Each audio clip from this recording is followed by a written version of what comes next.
साल की मायावती संसद में किसी को जानती नहीं थी। मायावती के तेल लगे बालों और साधारण वेशभूषा से उस दौर में कई सोफिस्टिकेटेड महिला सांसदों को परेशानी होती थी।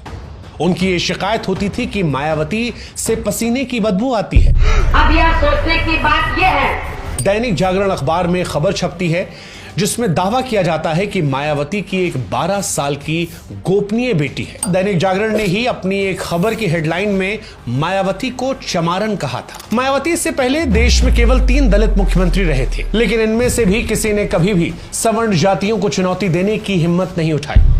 मायावती ने ठीक इसके उलट किया और इसी वजह से दलितों में मायावती की लोकप्रियता बढ़ती चली गई। मुलायम सिंह यादव उस दौर में मायावती का फोन उठाना बंद कर चुके थे।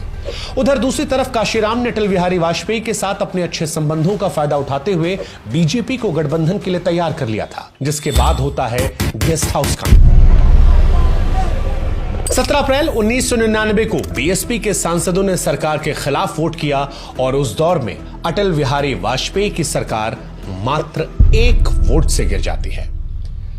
सरकार गिरने के बाद मायावती कहती हैं कि वाजपेयी से कल्याण सिंह को बीएसपी को तोड़ने से ना रोकने का बदला लिया। मौजूदा सरकार के खिलाफ वोट दिया है और हमारी वजह से सरकार गिरी है। ये उत्तर प्रदेश का जवाब है बीजेपी को। मायावती का रघुराज प्रताप सिंह उर्फ राजा भैया से भी बड़ा टकराव होता है। इसी के बाद से मायावती ने राजा भैया और उनके पिता को पोटा के तहत जेल में डाल दिया। मुलायम सिंह यादव ने दावा किया कि मायावती ने जन्मदिन के गिफ्ट के तौर पर अपने मंत्रियों, सांसदों, विधायकों और सरकारी अधिकारियों से पैसे मांगे हैं। ऐसा लग रहा था कि मायावती मुलायम सिंह का वही हश्र करने की योजना बना रही थी जो उन्होंने राजा भैया के साथ किया था। मायावती ने अपना ध्यान 2007 के उत्तर प्रदेश विधानसभा चुनाव पर लगाया। एक के बाद एक कई चोटी वाले और तिलकधारी ब्राह्मणों ने उस दौर में दलित समाज से आने वाली मायावती के पैर छुए। मात्र 15 साल के अंदर मायावती और बीएसपी की किस्मत पूरी तरह से बदल चुकी थी।